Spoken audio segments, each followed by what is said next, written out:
So we are going to start Polity and Governance from the Vision IAS Monthly Current Affairs magazine of October 2022 and this Polity and Governance section जो है वो it comes under paper 3 and specifically mentioned in General Studies paper 2 syllabus, that is Governance, Constitution and Polity along with Social Justice and International Relation. So this digitalization of land record in India, it comes under welfare schemes for vulnerable section of the population by the center and states, and the performance of the schemes, mechanism, law, institution and bodies constituted for the protection and betterment of this vulnerable section or issues relating to development and management of social sector services relating to health, education and human resources. So basically under human resources or government policies and intervention for development in various sectors and issues arising out of their design and implementation. So this comes under these topics. So पहले हम start करते हैं polity and governance जो कि GS2 का topic है. उसमें आ रहा है digitization of land record in India. तो after independence one of the most important priority was land reform. And land reform was not very successful in our country. Land reform जो हमारे country में बहुत ज़्यादा सक्सेसफुल नहीं हुआ. क्यों? क्योंकि हमारे कंट्री में जो लैंड रिकॉर्ड है वो डिजिटलाइज नहीं है. इसकी वजह से बहुत सारे लिटिगेशंस हुए, पेंडेंसी हुई, डिलेज हुई. तो डिजिटलाइजेशन ऑफ लैंड रिकॉर्ड जो है ये बहुत बड़ा एक हमारे कंट्री में चैलेंज है लैंड रिफॉर्म इम्प्लीमेंट नहीं होने के लिए. तो ये न्यूज़ में क्यों था? So digitalization of land record in India was in news because to boost the digitalization of land record in India, the central government has asked the state government to install local server as well as increase the internet speed in सब registrar offices. तो digitalisation of land record जो है India में उसको boost करने के लिए, उसको बढ़ावा देने के लिए सेंट्रल गवर्नमेंट ने जो है सारे स्टेट गवर्नमेंट को क्या बोला है कि वो इंस्टॉल करेंगे लोकल सर्वर और तो और इंक्रीज करे जो इंटरनेट स्पीड है सब रजिस्ट्रार के ऑफिसेज में. लोकल सर्वर क्या हो गया? लोकल एरिया नेटवर्क वगैरह जो भी है वो, और इंटरनेट का स्पीड जो है उसको इंक्रीज करना है क्योंकि हमको पता है कि गवर्नमेंट ऑफिस जो है वो बहुत ही इनएफिशिएंटली फंक्शन करती हैं. अब भाई ये मोर ऑन न्यूज़ क्यों है?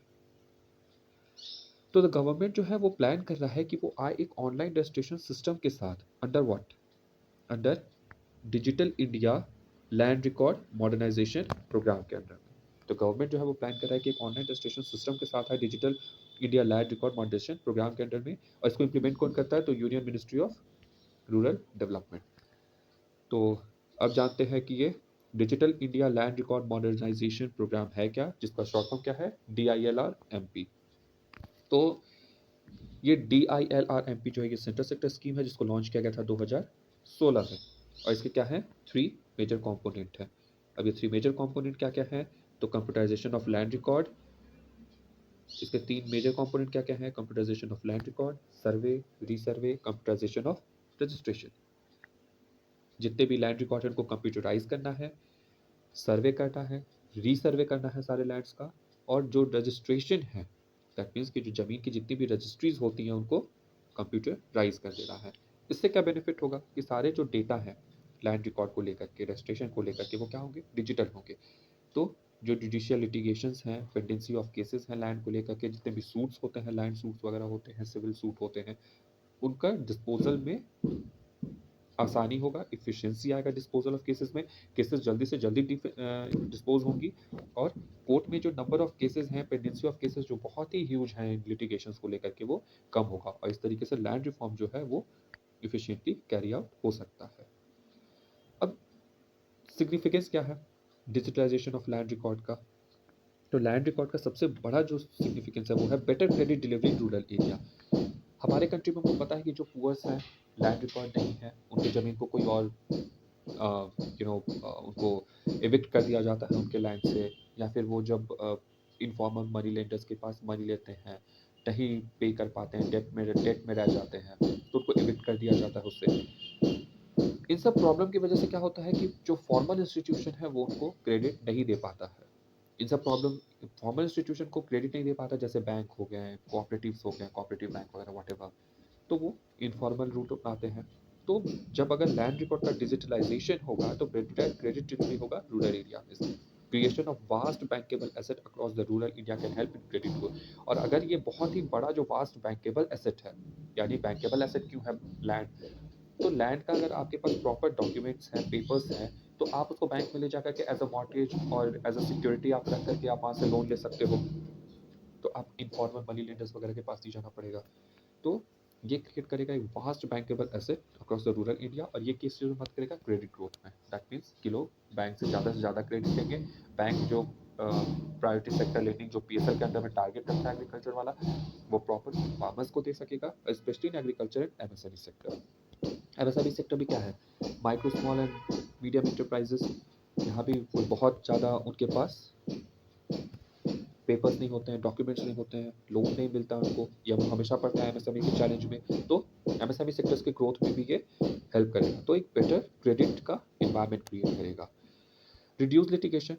अब रिड्यूस लिटिगेशन कैसे, तो इन्हांस करेगा ये transparency in the land record maintenance. Land record का जो मेंटेनेंस है उसमें ट्रांसपेरेंसी क्रिएट करेगा। अब इससे क्या होगा कि कोई भी इन पर्टिकुलर एक पर्सन जो है, जो कि एक पावरफुल है, या वो कह सकते हैं जमींदार है या जो भी है, वो किसी पुअर का या गरीब का जमीन जो है वो हड़प नहीं सकता है। तो ट्रांसपेरेंसी रहेगा लैंड रिकॉर्ड मेंटेनेंस सिस्टम में। ये मिनिमाइज करेगा जो स्कोप है लैंड डिस्प्यूट का। बेसिकली हमारे कंट्री में क्या होता है कि लैंड रिकॉर्ड नहीं है मॉडर्न डिजिटलाइज मॉडर्नाइज, तो लिटिगेशन लैंड डिस्प्यूट जो है वो बहुत ज़्यादा से ज़्यादा होते हैं। एक ही जमीन को दो लोग क्लेम कर रहे होते हैं कि ये मेरा भी ज़मीन है, ये मेरा ज़मीन है। लेकिन अगर वो लैंड डिजिटलाइज रहेगा, रिकॉर्ड सारा जितने भी लैंड रिकॉर्ड है वो डिजिटलाइज रहेंगे, तो ये लिटिगेशंस जो है वो कम आएंगे। क्यों? क्योंकि ट्रांसपेरेंसी होगा, लोग इजीली एक्सेस कर सकते हैं उन डेटा को। इंफ्रास्ट्रक्चर। अब इंफ्रास्ट्रक्चर में कैसे, तो ये फैसिलिटेट करेगा development of new infrastructure by easing the process of land acquisition and rehabilitation and settlement of compensation claim. अभी जैसे हम लोग देखते हैं जो इंफ्रास्ट्रक्चर प्रोजेक्ट है उनका डिले होता है। मैक्सिमम जो डिलेज होती है इंफ्रास्ट्रक्चर पर, चाहे वो हाईवेज हो, एक्सप्रेसवे हो, या कोई प्लांट स्टैब्लिश कर रहा हो, या वेरियस अदर प्रोग्राम्स, वो डिले क्यों होता है, लैंड एक्विजिशन की वजह से। कई बार हम देखते हैं कि पब्लिक जो है वो प्रोटेस्ट कर रहे होते हैं क्योंकि उनको रिहैबिलिटेट नहीं किया जाता है सही से। कितने लोग अक्यूज करते हैं, एलिगेशन लगाते हैं सरकार पे कि जो कॉम्पनसेशन उनको सही नहीं दिया गया है, या उनका लैंड जो है वो एक्विजिशन किया गया बट उनको उनके लैंड को रिकॉग्नाइज नहीं किया गया कि ये उनका लैंड है। क्यों? क्योंकि पेपर्स नहीं था उनके पास। तो जब लैंड रिकॉर्ड डिजिटलाइज हो जाएगा तो वो इन सब चीज़ों से वो फ्री हो जाएंगे। तो जब पब्लिक फ्री रहेगी इन सब चीज़ों, दैट मीन्स कि जो भी उस लैंड के होल्डर हैं उनको प्रॉपर कंपनसेशन मिलेगा, उनको अच्छे से रिहैबिलिटेट किया जाएगा, तो लैंड एक्विजिशन जो है वो ईजिली हो सकता है। और इस वजह से क्या होगा कि इंफ्रास्ट्रक्चर जो है वो आसानी से डेवलप कर सकेगा। और जब इंफ्रास्ट्रक्चर इफिशिएंटली डेवलप होगा, दैट मीन्स की जो कॉस्ट ऑफ इंफ्रास्ट्रक्चर है वो रिड्यूस करेगा। कॉस्ट ऑफ इंफ्रास्ट्रक्चर रिड्यूस करेगा तो हमारा इकोनॉमी जो है वो और बूस्ट कर सकता है। दैट मीन्स कि जो इंफ्रास्ट्रक्चर डिले की वजह से जो उसका प्रोजेक्ट का कॉस्ट है वो बढ़ते गया है, वो प्रोजेक्ट का कॉस्ट जो बढ़ रहा था बिना वजह का, वो अगर जितना प्रोजेक्ट का कॉस्ट है उससे भी कंप्लीट हो जाएगा, तो जो फर्दर आगे का कॉस्ट है वो हम सोशल वेलफेयर में यूज कर सकते हैं। तो अल्टीमेटली क्या बूस्ट करेगा ये गवर्नेंस को, पॉवर्टी को कम करेगा, हंगर कम करेगा, एम्प्लॉयमेंट जनरेशन क्रिएट करेगा। उसके बाद आता है रेवेन्यू जनरेशन। अब ये enhanced local revenue through improve property tax billing and collection. अब जो लोकल रेवेन्यू है इसको बूस्ट करेगा कैसे, टैक्स बिलिंग और कलेक्शन करके। उसके बाद ये इन्हांस करेगा इफिशिएंसी ऑफ पॉलिसी मेकिंग। अब ये जो डिजिटाइजेशन है वो हेल्प करेगा इम्प्रूव, कैसे करेगा, वो हेल्प करेगा इम्प्रूव पॉलिसी मेकर्स को। क्यों? क्योंकि उनके पास जब डिजिटल रिकॉर्ड होंगे सारे लैंड के, तो जो पॉलिसी मेकिंग है वो सही तरीके से वो कर सकते हैं। उनके पास पूरा इन्फॉर्मेशन होगा रिगार्डिंग द लैंड कि भाई किस एरिया में कितने शेड्यूल ट्राइब के लैंड है, किस एरिया में कितने शेड्यूल कास्ट के लैंड है, किस एरिया में कितने मार्जिनलाइज कम्युनिटी के लैंड है, किस लैंड की होल्डर कोई विमेन है। ये सारी चीज़ें उनके पास रहेंगी। उस हिसाब से वो अपना स्पेसिफिक जो प्लान है, जो पॉलिसीज़ है वो फॉर्म कर सकते हैं। ठीक है, लैंड का वैल्यू वो असेस कर सकते हैं कि भाई इस एरिया में जो लैंड है उसका क्या पर्टिकुलर वैल्यू होना चाहिए। तो उनके पास प्रॉपर इन्फॉर्मेशन होगा पॉलिसी मेकिंग को लेकर के। वो लैंड यूज़ का प्लानिंग बना सकते हैं। अगर सपोज दैट कहीं पे कोई एग्रीकल्चर लैंड है, तो उसको मतलब एग्रीकल्चर लैंड को छोड़ करके अगर कहीं और पे बैरन लैंड होंगे, वो वहाँ पर अपना प्रोजेक्ट बनाना चाहेंगे। अगर उनके पास प्रॉपर डिजिटल रिकॉर्ड होगा तो इन्वायरमेंटल प्रोटेक्शन के लिए वो उस पर काम कर सकते हैं और रिसोर्स मैनेजमेंट कर सकते हैं। अगर लैंड का रिकॉर्ड उनके पास होगा तो प्रॉपर रिसोर्स का मैनेजमेंट वो बहुत आसानी से कर सकते हैं। उनके पास पूरा इन्फॉर्मेशन होगा। Check on fraudulent transaction. अब जो जनरेशन ऑफ ब्लैक मनी हो रहा था तो बेनामी ट्रांजैक्शन, इसको could be preempted and eliminated by digitization of land record and their regular updation. अभी हमारे कंट्री में लैंड रिकॉर्ड का जो है डिजिटाइजेशन जो है वो नहीं है। अब इस वजह से प्रॉब्लम क्या होता है कि जो ब्लैक मनी, जितने भी करप्ट ऑफिशियल्स होते हैं वो ब्लैक मनी से क्या करते हैं कि बेनामी ट्रांजैक्शन कर देते हैं। दैट मीन्स कि अपने किसी रिलेटिव के नाम पे या किसी के भी नाम पे कुछ खरीद लिए, ज़मीन हो, प्रॉपर्टी हो, कुछ भी खरीद लिए। क्यों? क्योंकि कोई डिजिटल रिकॉर्ड तो है नहीं ऐसा। तो डिजिटल रिकॉर्ड नहीं है तो वो पकड़े भी नहीं जाते हैं आराम से। तो ये ब्लैक मनी, करप्शन, ये जितने भी बेनामी ट्रांजैक्शन है, इनको हम रोक सकते हैं अगर लैंड रिकॉर्ड डिजिटलाइज्ड हो। जब सब कुछ डिजिटलाइज होगा, सब कुछ डिजिटल में होगा, वर्ल्ड में होगा, तो अगर कोई इस तरीके का बेनामी ट्रांजैक्शन करेगा, कोई फ्रॉडुलेंट ट्रांजैक्शन करेगा, तो वो ईजिली पुलिस उसको कैच कर सकता है। या पुलिस अगर जब इन्वेस्टिगेशन करे या suppose that anti corruption bureaus पे इन्वेस्टिगेशन करे, तो उसको उस रिकॉर्ड को हार्नेस करना बहुत आसान होगा, क्योंकि वो सारा चीज़ डिजिटल में होगा। Easy dispersal of benefit of welfare schemes. अब अभी जैसे आप देखते हो कि ईडब्ल्यूएस रिजर्वेशन जैसे गवर्नमेंट ने इम्प्लीमेंट किया है, तो उसमें कुछ कंडीशन रखा हुआ है कि ज़मीन जो है वो 5 एकड़ से कम होनी चाहिए। हाउस जो है आपके रूरल एरिया में है तो इतने एकड़ यार्ड में हो, सॉरी इतने स्क्वायर यार्ड में होना चाहिए, अर्बन एरिया में तो इतने स्क्वायर यार्ड में होना चाहिए। तो हर जो स्कीम्स होते हैं उसके कुछ प्रॉपर क्राइटेरिया होते हैं, जैसे पीएम किसान स्कीम है, इन सब के रिलेटेड। तो जो बेनिफिट एंड वेलफेयर स्कीम्स का वो आसानी से इम्प्लीमेंट किया जा सकता है सेंट्रल स्टेट गवर्नमेंट के द्वारा, जैसे क्रॉप इंश्योरेंस। अब क्रॉप इंश्योरेंस जो होता है, जैसे प्रधानमंत्री फसल बीमा योजना, तो वो एक क्रॉप के एरिया को वो मतलब आराम से पता कर सकते हैं कि भाई उस एरिया में कौन सा, उस एरिया में कोई ज़मीन है या नहीं है, उस आदमी का है या नहीं है। कैसे पता चलेगा? डिजिटल लैंड रिकॉर्ड से। अगर लैंड रिकॉर्ड रहेगा तो वो मेंशन होगा कि हाँ भाई वो एरिया में है, मतलब दैट मीन्स कि वो जो फार्मर है वो जेन्युइनली उस वेलफेयर स्कीम का फ़ायदा ले रहा है। एग्रीकल्चर सब्सिडी दिया जा सकता है, ये सारा चीज़ आराम से हो सकता है। Now it cut down the human interface in registration process. जो रजिस्ट्रेशन प्रोसेस में ह्यूमन इंटरफेस होता है, ये इसको कट डाउन करेगा। अब ह्यूमन इंटरफेस क्या होता है रजिस्ट्रेशन प्रोसेस में? तो कई बार आप सुनते होंगे ब्रोकर्स होते हैं ज़मीन के, जो जब ज़मीन का रजिस्ट्रेशन हो रहा होता है तो वो दोनों पार्टी से कंसल्ट करते हैं या एज एन इंटरमीडिएरी वो एक्ट करते हैं। वो भी अपना फर्दर कमीशन चार्ज करते हैं, जिससे क्या होता है प्रॉपर्टी का रेट जो है वो फर्दर हाइक कर जाता है, वो और ज़्यादा बढ़ जाता है। तो रजिस्ट्रेशन में एक तो आपको रजिस्ट्रेशन में अलग चार्जेस देनी पड़ती है, फिर ऑफिसर्स जो है वो अपना जो भी करप्ट होते हैं वो अपना चार्जेस लेते हैं। तो ये जो फर्दर इतनी चार्जेस लगती हैं, अगर ये सब कुछ डिजिटल होगा तो ये चार्जेस नहीं देनी पड़ेंगी। और इससे क्या होगा कि जो प्रोसेसिंग टाइम होता है डॉक्यूमेंट रजिस्ट्रेशन का, दैट मीन्स कि जब डॉक्यूमेंट रजिस्टर किया जाता है तो उसमें बहुत सारी चीज़ों को चेक किया जाता है। अगर ऑनलाइन नहीं है तो बहुत सारे एविडेंसेस देखे जाते हैं कि हाँ वो ज़मीन आपका ही है या नहीं है, उसमें प्रूफ देना होता है, बहुत सारे इश्यूज होते हैं। जिससे क्या होता है कि जो रजिस्ट्रेशन का टाइम है वो बहुत लंबा हो जाता है, बहुत डिले हो जाता है। और ये अल्टीमेटली क्या अब ब्रिंग करता है? करप्शन। ये हमारे सोसाइटी में और ज़्यादा से ज़्यादा करप्शन को लाता है, क्योंकि लोग भाई काम जल्दी कर दो इस चक्कर में पैसे दे देते हैं। तो अगर लैंड रिकॉर्ड डिजिटलाइज होगा तो जो ह्यूमन इंटरफेस है रजिस्ट्रेशन प्रोसेस में, इसको ये कट डाउन करेगा, लोअर करेगा जो प्रोसेसिंग टाइम है डॉक्यूमेंट रजिस्ट्रेशन का, और रिड्यूस करेगा corruption related to transfer, buying and selling of land and land title. जब भी हम कोई ज़मीन खरीद बिक्री या ट्रांसफर करते हैं या लैंड टाइटल को, तो उसको ये कम करेगा। अब कंस्ट्रेंट्स क्या है digitalization of land record in India? अब इसमें भी हैं कुछ कुछ चुनौतियाँ। अब वो चुनौती क्या क्या है, क्या कंस्ट्रेंट्स हैं? तो सबसे पहले आता है लीगेसी इश्यूज। अब ये लीगेसी इश्यूज क्या है? तो digital record have inherited the bad data from the old document reflected in never surveyed village, missing map and lack of updated survey with modern tool. तो जितने भी ये डिजिटल रिकॉर्ड हैं, ये इनहेरिट क्या किए हैं? Bad data. मतलब अभी जो डिजिटल रिकॉर्ड कुछ क्रिएट भी हुए हैं, ये क्या है? ये इनहेरिट किए हैं bad data. From where? From the old document. जो पुराना डॉक्यूमेंट था उससे ये बैड डेटा जो है उसको इनहेरिट किया है ओल्ड डॉक्यूमेंट्स, जो कि रिफ्लेक्ट क्या करता है? बिना कभी सर्वे नहीं किया गया विलेज। कई विलेजेस ऐसे हैं जिनको कभी नहीं सर्वे किया गया है, बहुत एकदम अनरिचेबल एरिया में वो है, या उनका जो टेरेन है वो बहुत डिफिकल्ट है, वहाँ नहीं रीच कर सके पब्लिक। तो वैसे मिसिंग मैप्स, कई ऐसे हैमलेट्स हैं, ग्रुप ऑफ ऐसे फॉरेस्ट में हैं जो कि मैप में एग्जिस्ट नहीं करते लेकिन वहाँ लोग रहते हैं। And lack of updated survey with modern tool. अब बहुत सारे ऐसे अपडेटेड मतलब मैप को अपडेट नहीं किया गया, सर्वे को अपडेट नहीं किया गया है मॉडर्न टूल से। नेक्स्ट क्या है चैलेंज इसका? सब स्टैंडर्ड डेटा कलेक्शन। अब सब स्टैंडर्ड डेटा कलेक्शन में क्या है? तो लैंड पोर्टल्स जो है सेवरल स्टेट में वो सफ़र करता है, सफ़र इन एडुकेसी से। कुछ स्टेट जिन्होंने लैंड डिजिटलाइज करने के लिए कुछ लैंड पोर्टल्स जो बनाया है वो कुछ सीरियस इनएडिक्वेसी से सफ़र करता है। अब इनएडिक्वेसी कैसा, जैसे कि रॉन्ग डेटा एंट्री, मतलब ज़मीन किसी और का है, नाम किसी और का है, या हो सकता है वो जो ज़मीन जो है वो प्राइवेट था ही नहीं, वो सरकारी ज़मीन थी या फॉरेस्ट के अंदर में था, वो किसी और के नाम पे उनको एंट्री कर दिया गया क्योंकि करप्शन है। Right, lack of standardize information, सही इन्फॉर्मेशन नहीं है, जो एक पर्टिकुलर एक स्टैंडर्ड का इन्फॉर्मेशन है एज पर द लॉ, जो रिक्वायर्ड स्टैंडर्ड है कि स्टैंडर्ड का इन्फॉर्मेशन होना चाहिए वो नहीं है। Mismatch in the digital data, जो डिजिटल डेटा है उसमें मिसमैच है। And information on the older paper record, और जो ओल्डर पेपर रिकॉर्ड में इंफॉर्मेशन है उसमें mismatch. Inaccurate estimation of extent of land and so on, और जो इनएक्यूरेट एस्टिमेशन है, कि एस्टिमेशन जो किया गया है लैंड का वो इनएक्यूरेट है totally. Mismatch in data should set could potentially invite further legal dispute. अब अगर इन डेटा सेट्स पे मिसमैच होंगे तो वो फर्दर क्या इनवाइट करेंगे, लीगल डिस्प्यूट। और ये लीगल डिस्प्यूट आएगा तो ये क्या होगा, अल्टीमेटली किस चीज़ को हैम्पर करेगा, हमारे इंफ्रास्ट्रक्चर प्रोजेक्ट को,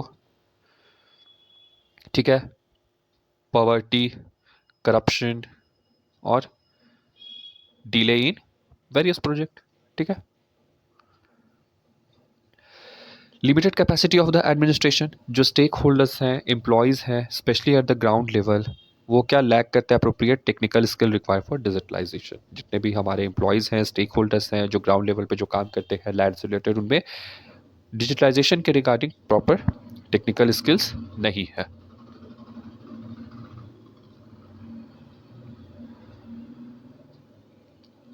non uniformity across the state, अब ये एक बहुत बड़ा चैलेंज है। लैंड और उसके मैनेजमेंट जो है वो फॉल करते हैं under the jurisdiction of state. जैसे कि हम जानते हैं कि हमारा कॉन्स्टिट्यूशन में जो 7th शेड्यूल है वो 3 लिस्ट में है, union list, state list and concurrent list. तो लैंड किसके अंडर में आता है, under the entry of the state list. तो लैंड और उसका मैनेजमेंट जो है वो स्टेट जुरिस्डिक्शन के अंडर में आता है। तो इसकी वजह से क्या होता है, लैक है data standardization among the different state. मतलब हर स्टेट का जो डेटा स्टैंडर्डाइजेशन है वो डिफरेंट डिफरेंट है, हर स्टेट अपने अपने सुटेबिलिटी के अकॉर्डिंग लॉ फॉर्म किया है लैंड को लेकर के। तो एक प्रॉपर स्टैंडर्ड नहीं है, एक यूनिफॉर्म स्टैंडर्ड नहीं है। Lack of coordination between the various nodal agencies handling land record like revenue, survey and registration, overseeing the land make it cumbersome to access them. अब हमेशा से हम पढ़ते आए हैं गवर्नेंस में कि सबसे बड़ा जो चैलेंज क्या है कि डिफरेंट डिफरेंट डिपार्टमेंट्स के बीच में लैक ऑफ कोऑर्डिनेशन। तो सेम चीज़ यहाँ पे है कि जो लैक ऑफ कोऑर्डिनेशन है बहुत सारे नोडल एजेंसीज के बीच में जो कि हैंडल करते हैं लैंड रिकॉर्ड, जैसे कि रेवेन्यू डिपार्टमेंट जो सर्वे कर रहा है या रजिस्ट्रेशन को देख रहा है। सो इसकी वजह से क्या होता है कि लैंड को जो रेगुलेट करना या ओवरसी करना जो है उस बहुत ही कम्परसम प्रोसेस बन जाता है। नेक्स्ट इज़ डिजिटल गैप, ये बहुत इंपॉर्टेंट पॉइंट है। हम जानते हैं कि हमारे कंट्री में मैक्सिमम सेक्शन जो है बहुत लिटरेट है, but still they are not digitally literate. Digital literacy जो है वो हमारे कंट्री में बहुत कम है। हमारे कंट्री में still there are large section of population हुआ डिजिटली इलिटरेट, एंड उनको किसी भी तरीके का कोई डिजिटल इक्विपमेंट्स जो है वो यूज़ करने नहीं आता है। इस वजह से क्या होता है, उनमें अवेयरनेस क्रिएट नहीं होती है, और ये से क्या होता है कि बहुत ज़्यादा डिफिकल्ट हो जाता है वो पुअर और वल्नरेबल सेक्शन के लिए तो वो इस्टेब्लिश कर सके क्या अपना title, as several old land title are not traceable. बहुत सारे जो ऐसे ओल्ड लैंड टाइटल हैं वो ट्रेसेबल नहीं होते हैं, तो उनके लिए और ज़्यादा मुश्किल हो जाता है कि वो डिजिटाइजेशन ऑफ लैंड रिकॉर्ड्स से वो ट्रेस कर सके उन सब चीज़ों को। क्यों? क्योंकि उनको यूज़ करने आता नहीं है, उनको पढ़ने सही से नहीं आता है, तो वो डिजिटल में क्या लिखा हुआ है, क्या नहीं है, कैसे उसको एक्सेस करना, ये सब नहीं कर सकते। Next is data leak and threat of cyber attack. ये अभी बहुत बड़ा प्रॉब्लम सामने आ रहा है कि कई बार आप लोग सुनते होंगे कुछ डेटा लीक हो जाते हैं या साइबर अटैक हो जाता है किसी भी गवर्नमेंट वेबसाइट पे, जैसे अभी रिसेंटली कुछ कंट्रीज़ में हुई। तो ये बहुत बड़ा थ्रेट है कि अगर हम डिजिटलाइज कर देते हैं सारे लैंड रिकॉर्ड्स को तो वो अल्टीमेटली वल्नरेबल हो जाएंगे, किससे, डेटा लीक्स और साइबर अटैक को लेकर के, राइट।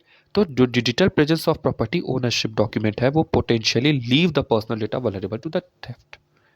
दैट मीन्स कि जो आपके पर्सनल, आपके जो भी इंफॉर्मेशन है वो आराम से चोरी किए जा सकते हैं। क्यों? क्योंकि वो तो डिजिटल वर्ल्ड पे है भाई। Potential for consumer profiling, information like the size of a plot of land compounded with average cost of land in the area of ownership may be used to indicate the financial situation of the landowner and lead to their profiling.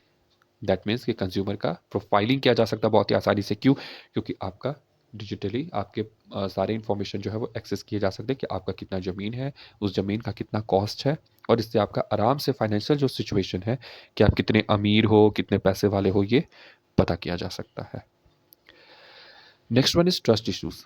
Any instances of malicious manipulation of digital land record, कोई भी ऐसा instances जो होते हैं, कोई भी ऐसी घटना जो होती है malicious manipulation of digital land record जो है उसको किसी भी तरीके से गलत इरादे से मैनिपुलेट किया जाता है, इसका कोई भी घटना जो है वो रेज करता है concern among the land owner, कि जितने भी लैंड ओनर है, अगर मान लीजिए जो लैंड ओनर्स है वो अपना उनका लैंड रिकॉर्ड पूरा डिजिटलाइज किया गया है और उनको पता चलता है कि जो डिजिटल लैंड रिकॉर्ड है उसमें किसी तरीके से गलत इरादे से उसको मैनिपुलेट किया जा रहा है, डेटा को चेंज किया जा रहा है, तो क्या होगा? अगर मान लीजिए किसी का 2 एकड़ जमीन है, हो सकता है उसको मैनिपुलेट करके 1 एकड़ कर दिया जाए, वो 1 एकड़ किसी और के नाम कर दिया जाए, तो वो इंसान का तो लैंड चला गया। तो इससे क्या होता है कि जो ट्रस्ट इशू होता है, जो भरोसा होता है, वो उनका खत्म हो जाता है। और इससे क्या होगा? उनको फ़ियर होगा किस चीज़ को लेके कि उनका लैंड होल्डिंग खत्म हो जाएगा, स्टेट इंक्रोच कर सकता है, करप्ट प्रैक्टिसेस आ सकती हैं। हो सकता है कोई ब्राइबरी माँगे कि भैया आपका 2 एकड़ था, उसको हमने घटा करके वहाँ पे 1 कर दिया, आप हमको ब्राइब दो, इतने लाख रुपए दो, उसको फिर हम 2 एकड़ कर देंगे। तो ये सब इंसिडेंसेस हो सकती हैं। तो इससे क्या होगा कि ट्रस्ट जो है वो डेफ़िसिट क्रिएट होगा वहाँ। अदर इश्यूज़ क्या-क्या हैं? Lack of gender inclusivity in land record management. ये सबसे बड़ी प्रॉब्लम है कि अभी हम देखते हैं कि फेमिनाइजेशन ऑफ एग्रीकल्चर हम पढ़ते हैं। तो फेमिनाइजेशन ऑफ एग्रीकल्चर के में एक सबसे ज़्यादा चैलेंजेस क्यों आती है कि जो भी लैंड रिकॉर्ड है, लैंड टाइटल्स हैं, वो वुमेन्स के नाम पे नहीं है। जनरली क्या होता है, हमारा पैट्रियार्कल सोसाइटी है, तो जो भी लैंड रिकॉर्ड होते हैं, लैंड टाइटल्स होते हैं, वो किसके नाम पे होते हैं? मेल के नाम पे होते हैं। अगर फादर है तो लैंड रिकॉर्ड कौन इनहेरिट करता है? सन। अगर डॉटर्स हैं तो नहीं। तो जेंडर या वो जनरली हस्बैंड के नाम पे होता है, वाइफ के नाम पे नहीं। तो lack of gender inclusivity in land record management, impact of persisting land conflict, लगातार चलने वाले land conflict, absence of fast internet connectivity and data servers. हमारे कंट्री में आज भी इंटरनेट, जो फास्ट इंटरनेट कनेक्टिविटी है रिमोट एरियाज में, वो आज भी एक बहुत बड़ा चैलेंज है, और डेटा सर्वर का। तो ये कुछ चैलेंजेस थी डिजिटलाइजेशन ऑफ लैंड रिकॉर्ड को लेकर के। So now comes to next the way forward, कि वे फॉरवर्ड क्या क्या है, कैसे इसको हम सुधार सकते हैं। तो सबसे पहला चीज़ है providing government employees appropriate skill through comprehensive training programme. सबसे पहला कि जितने भी गवर्नमेंट एम्प्लॉय है उनको हम क्या कर सकते हैं? प्रॉपर ट्रेनिंग दे सकते हैं। प्रॉपर ट्रेनिंग के थ्रू उनको हम प्रॉपर अप्रोप्रिएट स्किल्स दे सकते हैं, जिससे कि वो डिजिटलाइजेशन ऑफ लैंड रिकॉर्ड जब होगा तो सारी चीज़ डिजिटल होंगे। तो दैट मीन्स कि उनको प्रॉपर उस चीज़ को हैंडल करने आना चाहिए। आजकल डिजिटलाइज वर्ल्ड में जितने भी काम है वो डिजिटलाइज हो चुके हैं, तो उनको प्रॉपर जितने भी इक्विपमेंट है इंफॉर्मेशन एंड कम्युनिकेशन टेक्नोलॉजी को उसको हैंडल करने आना चाहिए। तो इसलिए उनको ट्रेनिंग देना होगा, उनको सिखाना होगा कि भैया इसको ऐसे हैंडल कर सकते हैं। Adopt and implement the security management system to safely storing land record and building trust among the land owner. जैसे अभी हमने पढ़ा ट्रस्ट इश्यूज को लेकर के, या साइबर अटैक को लेकर के, डेटा लीक्स को लेकर के। तो इसके लिए हम लोग को क्या करना होगा? प्रॉपर एक सिक्योरिटी मैनेजमेंट सिस्टम बनाना होगा ताकि हम सेफली स्टोर कर सकें लैंड रिकॉर्ड डेटा को, और लोगों के बीच में ट्रस्ट क्रिएट कर सकें। क्योंकि अगर हम ट्रस्ट नहीं लोगों के बीच में क्रिएट करेंगे तो फिर ये इम्प्लीमेंट नहीं हो सकता अच्छे से। अगर कोई अपना लैंड होल्डिंग को लूज कर देता है just because of that malicious manipulation of data and cyber attacks होती हैं, तो लोग चाहेंगे क्या? डिजिटल लैंड रिकॉर्ड है, नहीं चाहेंगे लोग। क्यों कोई अपना लैंड लूज करेगा? ठीक है। Next is undertaking the survey and mapping of the land using the new technology such as blockchain, drone, satellite imagery, GIS etcetera to ensure true ground depiction on map and land record. The most important thing is कि हम सर्वे करें और land जो है उसको map करें use करके जो न्यू टेक्नोलॉजी है उनको, जैसे कि blockchain, drone, satellite imagery, GIS etcetera, ताकि जो भी मैप है उनका सही तरीके से रिप्रेजेंटेशन किया जा सके, जो भी लैंड रिकॉर्ड है उनको सही तरीके से हम मेजर कर सके कि हाँ ये लैंड है तो ये उस पर्टिकुलर इंसान का ही है, या अगर उस पर्टिकुलर इंसान का लैंड है तो वो कितने दूर तक है। कई बार होता है कि आप देखोगे कि लोग जो हैं वो रोड की ज़मीन जो होती है, सरकारी ज़मीन होती है, उस पे इंक्रोच कर जाते हैं। तो अगर ये प्रॉपर लैंड रिकॉर्ड रहेगा तो लोग इंक्रोच ऐसे नहीं करेंगे। लोग घर-वर कुछ भी ऐसे नहीं बनाएँगे जो बाद में सरकार को तोड़ना पड़ता है। Build capacity among states for by establishing dedicated data centre, high speed processor and fibre optic network etcetera. States का कैपेसिटी बिल्डिंग हम कैसे कर सकते हैं? तो एक डेडिकेटेड डेटा सेंटर बना करके जिसमें प्रॉपर डेटा कलेक्ट किया जाए सारा, हाई स्पीड प्रोसेसर्स, जो प्रोसेसर्स हैं उनको हम हाई स्पीड दे सकते हैं ताकि ज़्यादा से ज़्यादा डेटा जो है वो ईजिली प्रोसेस किया जा सके, and fibre optic network at the state level. अगर स्टेट लेवल पे हम इन सब चीज़ों को प्रोवाइड करते हैं तो डेफिनेटली ये लैंड डिजिटलाइजेशन में हेल्प करेगा। Update all textual data prior to digitization by including old title, mutation record and record on right. जितने भी ओल्ड डेटा है उन सबको क्या करना होगा, जितने भी टेक्सचुअल डेटा है डिजिटाइजेशन से प्रायर, उनके पहले के, उन सबको अपडेट करना होगा। उसमें इंक्लूड क्या करना होगा, जितने भी ओल्ड टाइटल्स हैं, जितने भी ओल्ड म्यूटेशन रिकॉर्ड है और रिकॉर्ड और राइट जो है। Next one is conduct awareness generation programme. हम लोगों के बीच में अवेयरनेस जनरेट करना होगा, क्योंकि सबसे इंपॉर्टेंट चीज़ है कि जब तक आप लोगों को अवेयर नहीं करोगे उस चीज़ के रिगार्डिंग में, पब्लिक अवेयर नहीं होंगे तो उस चीज़ को यूटिलाइज नहीं करेंगे, उसको इफेक्टिवली इम्प्लीमेंट नहीं हो सकता है। तो अगर हम जब लोगों में अवेयरनेस जनरेट करेंगे digital process and applications related to land registration, तभी ये जो लैंड डिजिटलाइजेशन का जो प्रोग्राम है या लैंड को डिजिटल रिकॉर्ड को डिजिटलाइज करना है वो इफिशिएंटली इफेक्टिवली इम्प्लीमेंट हो सकता है। Build uniform standard for recording, maintaining, updating land record. जैसे कि आप लोगों ने चैलेंजेस में देखा कि जितने भी ये लैंड रिकॉर्ड हैं वो हर स्टेट लिस्ट में आते हैं, स्टेट लिस्ट सब्जेक्ट है, तो हर स्टेट का अपना अपना अलग अपने अपने हिसाब से लॉ है। ये फर्दर एक हर्डल क्रिएट करता है। तो एक यूनिफॉर्म स्टैंडर्ड होना चाहिए ताकि ये रिकॉर्डिंग, मेंटेनिंग और अपडेट किया जा सके लैंड रिकॉर्ड को।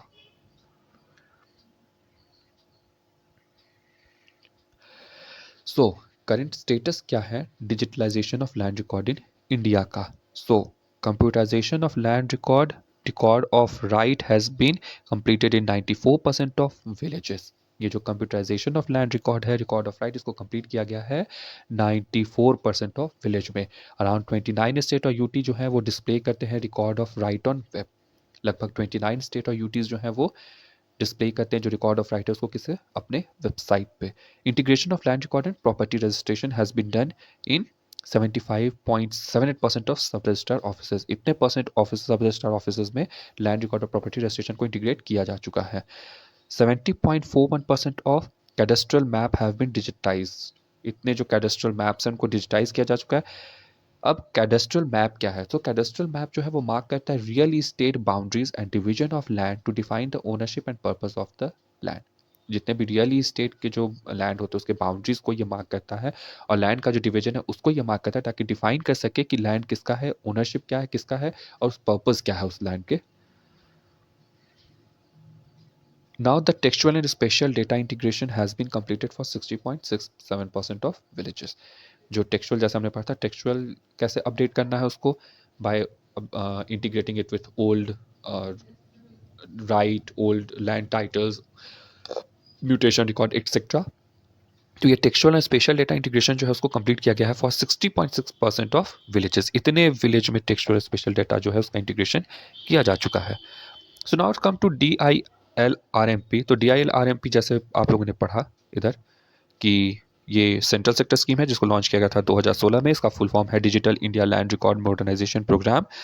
इसके क्या 3 मेजर कंपोनेंट है, computerization of land record, survey resurvey, computerization of registration. तो इसके ऑब्जेक्टिव्स क्या क्या है, तो ऑब्जेक्टिव है to usher in a system of updated land record, एक ऐसा सिस्टम बनाना जिसमें अपडेटेड लैंड रिकॉर्ड हो, right. Automated and automatic mutation.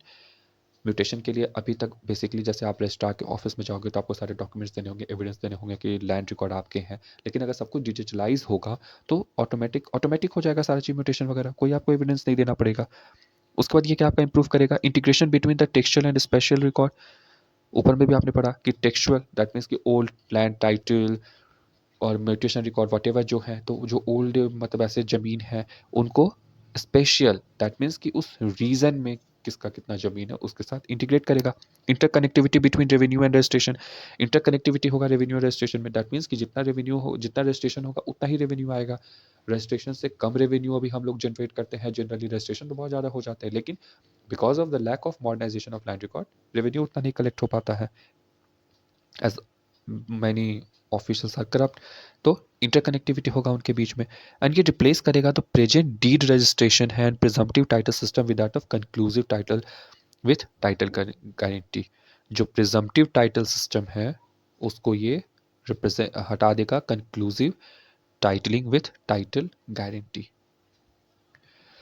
So how is land ownership recognized in India. तो लैंड ओनरशिप कैसे रिकॉग्नाइज होता है इंडिया में, तो लैंड ओनरशिप जो है इंडिया में वो रिक्वायर्ड होता है set of document including record of right, जो कि कैप्चर करता है डिटेल जैसे कि name of the land holder, right, the number and size of the plot area and the revenue rate.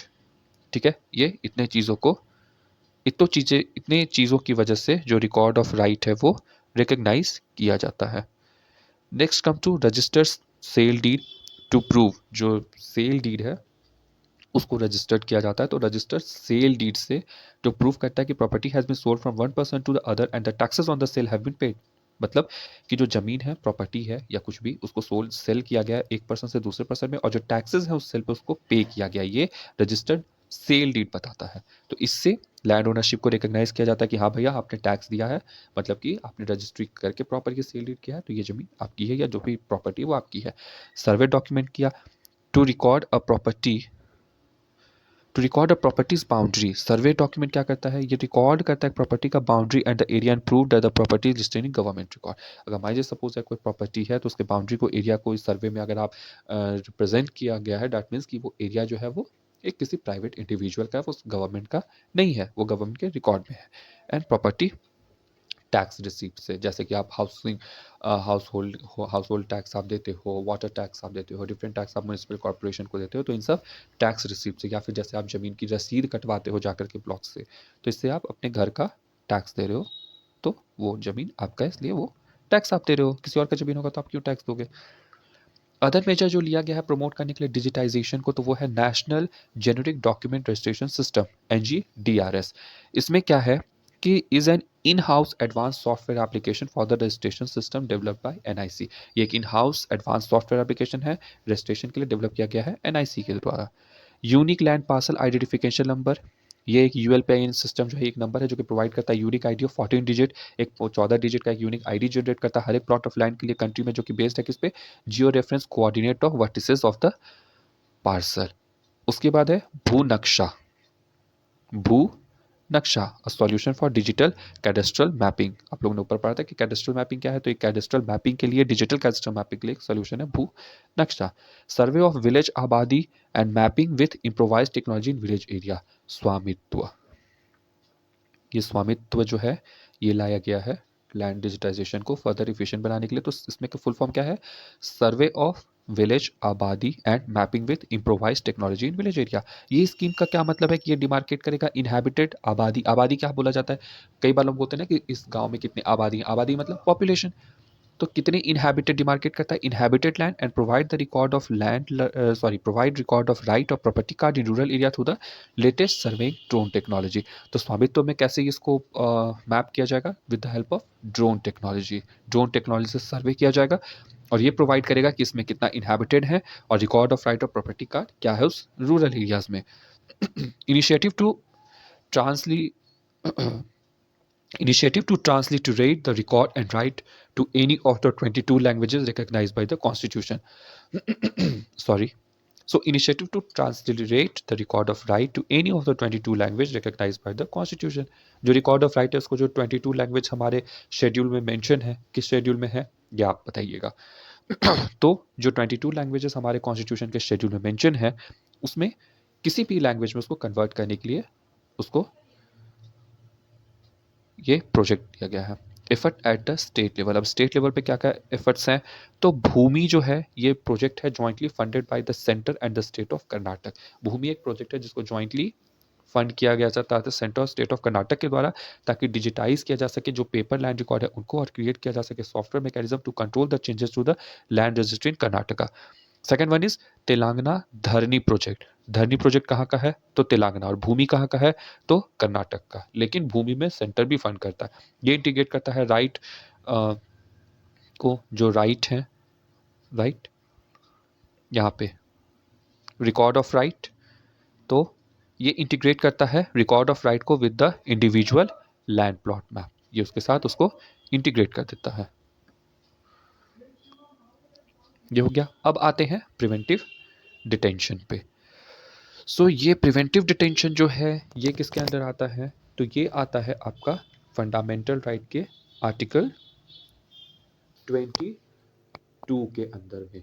Preventive detention article दो तरीके के होते हैं, प्यूनेटिव डिटेंशन और प्रिवेंटिव डिटेंशन।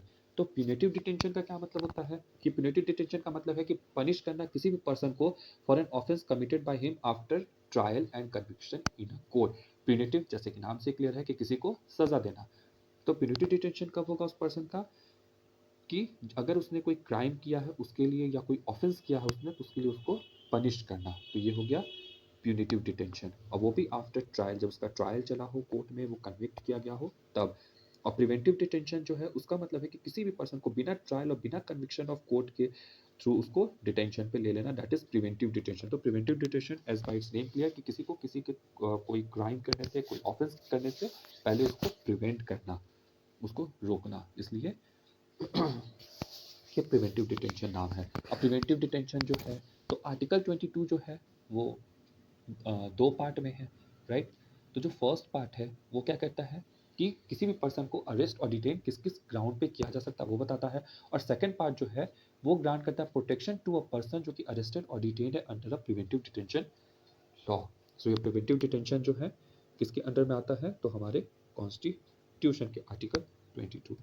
तो अब ये न्यूज़ में क्यों है भाई, तो अभी हाल में ही सुप्रीम कोर्ट ने किया कि preventive detention is to be used only in exceptional circumstances. तो कई बार हम सुनते हैं कि लोग क्रिटिसाइज करते हैं कि प्रिवेंटिव डिटेंशन जो है उसका मिसयूज किया जा रहा है, तो अभी सुप्रीम कोर्ट ने हाल ही में बोला कि जो प्रिवेंटिव डिटेंशन है उसको यूज किया जाएगा केवल और केवल एक्सेप्शनल सर्कमस्टांसेस में, मतलब कि आप रेगुलर लॉ पे, रेगुलर बेसिस पे या ऑन अ नॉर्मल अफेयर्स पे आप इसको यूज नहीं कर सकते अनलेस एंड अनटिल कि वो मैटर बहुत ही एक्सेप्शनल हो। तो अब जानते हैं कि ग्राउंड फॉर प्रिवेंटिव डिटेंशन क्या क्या है। तो सिक्योरिटी ऑफ द स्टेट, किन किन ग्राउंड पे किसी भी पर्सन को प्रिवेंटिव डिटेंशन के अंडर में अरेस्ट किया जा सकता है, उनको डिटेन किया जा सकता है।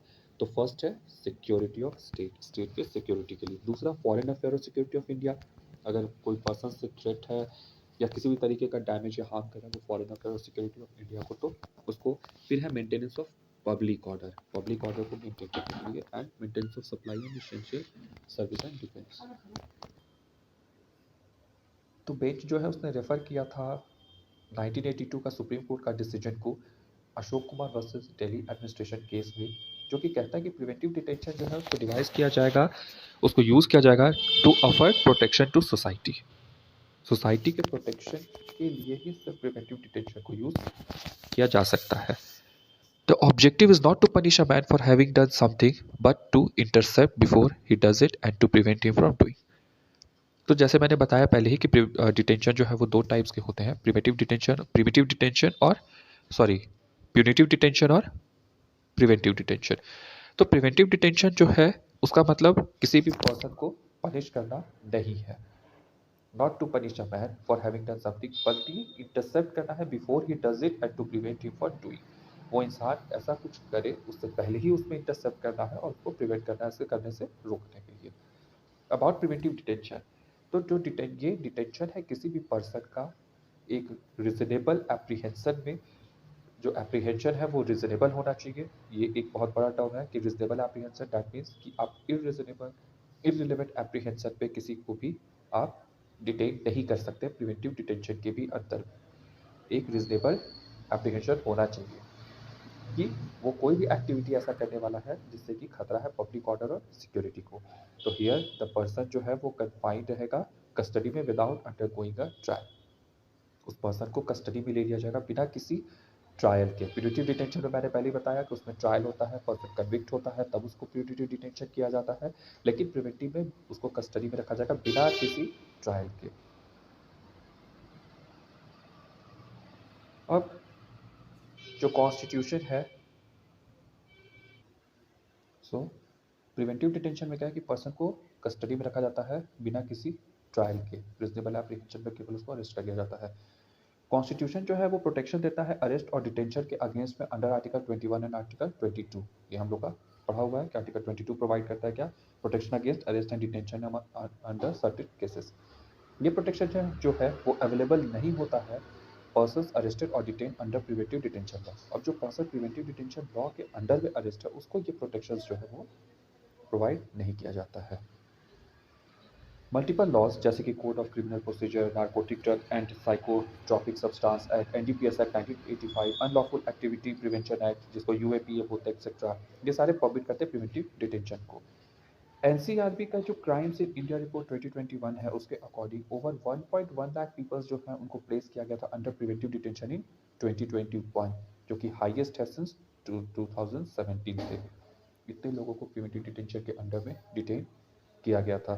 क्रिमिनल प्रोसीजर कोड जो है इंडिया का वो भी प्रोवाइड करता है for preventive detention under section कितना 151 सेक्शन के अंडर में सीआरपीसी जो है वो भी प्रोवाइड करता है preventive detention. According to the section 151 of the code of criminal procedure, police जो है वो एम्पावर्ड है कि वो प्रिवेंटिव अरेस्ट कर सकता है if they believe that they must do so to prevent the commission of any cognizable offence. कोई भी अगर कॉग्निजेबल ऑफेंस कर रहा है उसको प्रोटेक्ट करने के लिए, उसको रोकने के लिए, करने से ऑफेंस को पुलिस जो है वो सीआरपीसी के सेक्शन 151 के अंडर में अरेस्ट कर सकता है। अब कॉन्स्टिट्यूशनल सेफगार्ड क्या अगेंस्ट प्रिवेंटिव डिटेंशन, तो आर्टिकल्स जो है 22 जैसे बताया कि आर्टिकल 22 प्रोवाइड करता है protection against arrest and detention among the certain cases. तो आर्टिकल 22(1) से कि किसी भी पर्सन को डिटेन नहीं किया जा सकता है कस्टडी में without being informed of ground of arrest. बिना उसको अरेस्ट, किस ग्राउंड पे उसको अरेस्ट किया गया है ये बिना उसको इन्फॉर्म किए किसी भी पर्सन को डिटेन नहीं किया जा सकता है। और उसका जो राइट है कि वो कंसल्ट करे और डिफेंड किया जा सके किसी लीगल प्रैक्टिशनर के थ्रू, उसको डिनाई नहीं किया जा सकता है। आर्टिकल 22(2) से कि हर एक पर्सन जो कि अरेस्टेड है या डिटेन है कस्टडी में, उसको प्रोड्यूस किया जाएगा मजिस्ट्रेट के सामने 24 घंटा के अंदर अरेस्ट के। अगर किसी को अरेस्ट किया जाता है तो उसको 24 घंटा होने के पहले उसको मजिस्ट्रेट के पास प्रोड्यूस करना होगा। और किसी भी पर्सन को अगर डिटेन किया जाता है 24 घंटा के बाद, तो मजिस्ट्रेट के अथॉरिटी से, अगर मजिस्ट्रेट अलाउ करता है तभी उसको डिटेन किया जा सकता है, अगर मजिस्ट्रेट अलाउ नहीं करता है तो उसको 24 घंटा से ज़्यादा डिटेन नहीं किया जा सकता है। आर्टिकल 22 का 3 कहता है कि जो ऊपर के दो क्लॉजेज हैं, दैट मीन्स कि 22(1) और 22(2) वो नहीं अप्लाई होगा पर्सन में जिसको कि डिटेन किया गया है in accordance with the law जो प्रोवाइड करता है प्रिवेंटिव डिटेंशन। आर्टिकल 22(4) कहता है कि किसी भी पर्सन को डिटेन नहीं किया जा सकता है for a period of more than 3 month. किसी भी पर्सन को 3 महीना से ज़्यादा डिटेन नहीं किया जा सकता है अनलेस की एडवाइजरी बोर्ड जो है वो कंफर्म ना कर दे कि इसको 3 महीना से ज़्यादा डिटेन रखने के लिए सफिशिएंट कॉज है। और 22(4) के लिए जो एक्सेप्शन है वो प्रोवाइड किया गया है आर्टिकल 22 के 7 में ही। दैट मीन्स कि जो 22(4) है कि किसी भी पर्सन को 3 महीना से ज़्यादा डिटेन नहीं किया जा सकता, उसको 22(7) में प्रोवाइड किया गया है कि इन केसेस में कैसे 3 महीना से ज़्यादा किसी भी इंसान को डिटेन किया जा सकता है। तो एक पर्सन जो है उसको प्रिवेंटिव डिटेंशन पे रखा जा सकता है 3 महीना से ज़्यादा बिना एडवाइजरी बोर्ड के ओपिनियन के, अगर पार्लियामेंट जो है वो लॉ बना करके ये प्रोवाइड करता है। और पार्लियामेंट उस लॉ में क्या प्रोवाइड करेगा, मैक्सिमम पीरियड ऑफ डिटेंशन, और किस सर्कमस्टांसेस में किस क्लास ऑफ पर्सन को और क्लास ऑफ केसेस को इस तरीके की लॉ में अप्लाई किया जा सकता है। क्या क्या इशू एसोसिएटेड है प्रिवेंटिव डिटेंशन से, तो एग्जीक्यूटिव टायरनी कैसे, क्योंकि ये रिस्ट्रिक्ट करता है स्कोप ऑफ जुडिशियल इंटरफेरेंस और ये हाईली एडमिनिस्ट्रेटिवली स्टीयर्ड होता है। वॉलेट करता है हमारा फंडामेंटल राइट। तो फंडामेंटल राइट कौन कौन सा ये वॉलेट करता है, तो फंडामेंटल राइट ये वॉलेट करता है article 21 protection of life and liberty, article 19 freedom of speech and expression, किसी को कुछ बोलने की वजह से आप उसको प्रिवेंटिव डिटेन कर लो, article 14 right to equality. Misuse कैसे होता है, तो प्रिवेंटिव डिटेंशन का मिसयूज़ जो है वो लगातार आप देख रहे हैं कि बढ़ते जा रहा है, क्योंकि इसको यूज़ किया जाता है कर्व करने के लिए डिसेंट को और फ्रीडम ऑफ सिटीजन को। जैसे कि 78.33% ऑफ जो डिटेंशन ऑर्डर्स थे under NSA national security act 2018 से 2020 तक उसको इनकरेक्ट पाया गया है। बहुत सारे केसेस जो हैं डिटेंशन को लेकर के वो पेंडिंग है कोर्ट में, इससे क्या होगा, ओवरबर्डनिंग ऑफ कोर्ट। सेकंड इशू है क्या, एडवाइजरी बोर्ड। जो एलिजिबिलिटी क्राइटेरिया सेट किया गया है कॉन्स्टिट्यूशन के थ्रू कि जो मेंबर्स कौन होंगे एग्जीक्यूटिव बोर्ड के, जो कि प्रिस्क्राइब करेगा कि डिटेंशन जब वो 3 महीना से ज़्यादा होगा, वो स्टेट को पावर देता है कि वो प्योरली एग्जीक्यूटिव कमिटी हो। और ऐसा कमिटी जो है उसको इम्पार्शियल नहीं माना जा सकता है। क्यों, क्योंकि जब स्टेट अपॉइंट करेगा किसी भी कमिटी के मेंबर को तो पॉलिटिकल इन्फ्लुएंस होना ही होना है, उस पर पार्शलिटी और बायस्ड जजमेंट आना है। जो भी डिटेनी है उनका विक्टिमाइजेशन कैसे होता है, तो लीगल सिस्टम जैसे हम जानते हैं कि हमारे जुडिशरी में क्या होता है, डिले होती है केसेस में, पेंडेंसी रेट बहुत हाई है, तो इससे क्या होता है लीगल सिस्टम बहुत लंबा लगता है, किसी भी डिटेंशन केसेस को डिस्पोज करने में बहुत लंबा टाइम लगता है। रिड्रेसल मैकेनिज्म जो है उसका नॉन अवेलेबिलिटी, इंसान को पता नहीं होता है, अवेलेबल नहीं है जो मेजर्स हैं वो रिड्रेस करने के लिए। और तो और रीट पिटिशन को फाइल करने में भी लोगों को प्रॉब्लम फेस होती है, इस वजह से ये ज़्यादा टाइम टेकिंग हो जाता है। अब वे फॉरवर्ड क्या क्या है, तो लीगल रिप्रेजेंटेटिव डिटेनी जो है उसको प्रोवाइड किया जाना चाहिए कि वो राइट टू कंसल्ट, वो किसी लॉयर को कंसल्ट कर सके, रिप्रेजेंट किया जा सके उसको किसी लॉयर के through, by choice at any stage, किसी भी स्टेज पे जो प्रिवेंटिव डिटेंशन के अंदर डिटेनी है उसको राइट हो कि वो कंसल्ट कर सके, रिप्रेजेंट किया जा सके किसी भी लॉयर के थ्रू, और जो डिफेंस है वो इफेक्टिवली एडवाइजरी बोर्ड के पास रखा जा सके उसको, ताकि वो लॉयर जो है उसको डिफेंड कर सके अच्छे से और उसको मदद मिले इन्फॉर्म डिसीजन मेकिंग में। एडवाइजरी बोर्ड में क्या रिफॉर्म करने की ज़रूरत है, तो ये कंसिस्ट करना चाहिए इसमें केवल और केवल जो सिटिंग जजेस हैं हाई कोर्ट के वो, ताकि ये इंश्योर करे स्पीडी ट्रायल, जो ट्रायल चलता है प्रिवेंटिव डिटेनी का वो स्पीड वे में चले, इफेक्टिवली चले और फेयर डिसीजन मेकिंग हो इस जब ऐसे केसेस को वो सुन रहे हों। Third one is time frame, जो डिटेंशन ऑर्डर है उसको इफेक्टिव बनाने के लिए केवल और केवल एडवाइजरी बोर्ड का ओपिनियन जो है, अप्रूवल जो है वो ही मैटर करना चाहिए प्रिस्क्राइब टाइम फ्रेम के अंडर में। दैट मीन्स कि अगर किसी पर्सन को 3 महीने से ज़्यादा डिटेन करना है तो जो एडवाइजरी बोर्ड है वो अपना अप्रूवल दे प्रिस्क्राइब टाइम फ्रेम में, उससे ज़्यादा वो टाइम नहीं ले। इससे क्या होगा कि डिटेनी जो है वो लंबे समय तक सिर्फ एग्जीक्यूटिव ऑर्डर की वजह से ज़्यादा दिन डिटेन न रहे। इंडिपेंडेंट बॉडी, एक कमीशन बनाना चाहिए जो कि इंक्वायर करे उन सभी एलिगेशंस का, उन सभी आरोपों का जहाँ पे मिसयूज होता है प्रिवेंटिव डिटेंशन का, जहाँ पे एलिगेशंस होता है कोर्सिव यूज ऑफ अथॉरिटी, जहाँ पे अथॉरिटी जो है वो अपना मिसयूज करते हैं पावर का। इससे क्या होगा कि ट्रांसपेरेंसी और ट्रांसपेरेंसी बढ़ेगी और जो मिसयूज है वो कम होगी। अब कॉन्स्टिट्यूशनल सेफगार्ड क्या है कि प्रिवेंटिव डिटेंशन जो है वो अबाइड करना चाहिए जो प्रोविजन है आर्टिकल 21 और आर्टिकल 22 का, that is safeguard against arbitrary arrest and detention. Law providing for preventive detention in India, अब कौन कौन से लॉ है जो कि प्रोवाइड करते हैं प्रिवेंटिव डिटेंशन इंडिया, तो फर्स्ट प्रिवेंटिव डिटेंशन एक्ट था 1950 जो कि पास किया गया था प्रिवेंट करने के एंटी नेशनल एक्टिविटीज़ को, एलिमेंट्स को। Maintenance of internal security act Misa, ये बहुत ही इनफेमस है एक, जिसको मीसा को फिर खत्म कैसे किया गया था 44th अमेंडमेंट एक्ट और 1978 के थ्रू, जिसमें प्रोवाइड किया गया था प्रिवेंटिव डिटेंशन को लेकर के, और उसको यूज़ किया गया था against political opponent, trade union, civil society group, जो भी गवर्नमेंट को चैलेंज करता था उसको। उसके बाद है foreign exchange and prevention of smuggling activity act 1974, ये भी प्रोवाइड करता है प्रिवेंटिव डिटेंशन ताकि मेंटेन किया जा सके और इम्प्रूव किया जा सके फॉरेन एक्सचेंज को और इलीगल ट्रेड को कम करने के लिए। Terrorist and dispute activity prevention act Tada जिसको बोलते हैं 1985, इसको बहुत ही पावरफुल और रिस्ट्रिक्टिव लॉ माना गया है under the system of preventive detention. फिर है प्रिवेंशन ऑफ टेररिज्म एक्ट पोटा 2002 जिसको प्रेजेंट किया गया है एक्ट के सिमिलर है टाडा के। सुप्रीम कोर्ट क्या बोलता है प्रिवेंटिव डिटेंशन के, ए गोपालन वर्सेस स्टेट ऑफ मद्रास में सुप्रीम कोर्ट ने कहा, उसने हरी झंडी दिखाई प्रिवेंटिव डिटेंशन एक्ट को because of the presence of explicit provision of article 22(5). Supreme court ने प्रिवेंटिव डिटेंशन को लॉफुल माना, लीगल माना, क्यों? क्योंकि उसको प्रोवाइड किया गया था कॉन्स्टिट्यूशन के आर्टिकल 22 में। Shibban Lal versus state of Uttar Pradesh में क्या सुप्रीम कोर्ट ने बोला कि court room isn't even competent to inquire into the reality और in case of the fact which are refer to the ground of detainment. Supreme court ने कहा कि कोर्ट रूम जो है वो उतना कम्पिटेंट नहीं है कि वो इंक्वायरी कर सके उस रियलिटी में और केस ऑफ देख सके उस फैक्ट का जिसको कि रेफर किया गया उस ग्राउंड में। Shambhunath Shankar versus state of West Bengal में बोला सुप्रीम कोर्ट में कि जो कॉन्सेप्ट है प्रिवेंटिव डिटेंशन का वो खुद में ड्रैकोनियन है और फंडामेंटल राइट को इन्फ्रिंज करता है जो कि गारंटी किया गया है हमारे कॉन्स्टिट्यूशन में। लेकिन कभी कभी ये बहुत ही ज़रूरी हो जाता है स्टेट के लिए कि वैसा एक्सट्रीम स्टेप ले ताकि मेंटेन किया जा सके हमारे कंट्री के सिक्योरिटी को।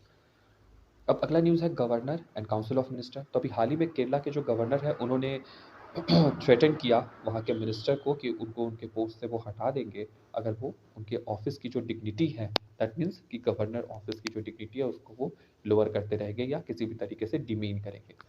आर्टिकल 164 जो है हमारा कॉन्स्टिट्यूशन का वो क्या प्रोवाइड करता है, चीफ मिनिस्टर जो कि किससे द्वारा अपॉइंट होता है, गवर्नर के through. The governor of any state appoint the chief minister of that particular state. जितने भी मिनिस्टर्स होते हैं वो अपॉइंट किया जाता है गवर्नर के through on the advice of the chief minister. Chief minister के एडवाइस पे हर एक मिनिस्टर जो है वो अपॉइंट होते हैं गवर्नर के थ्रू।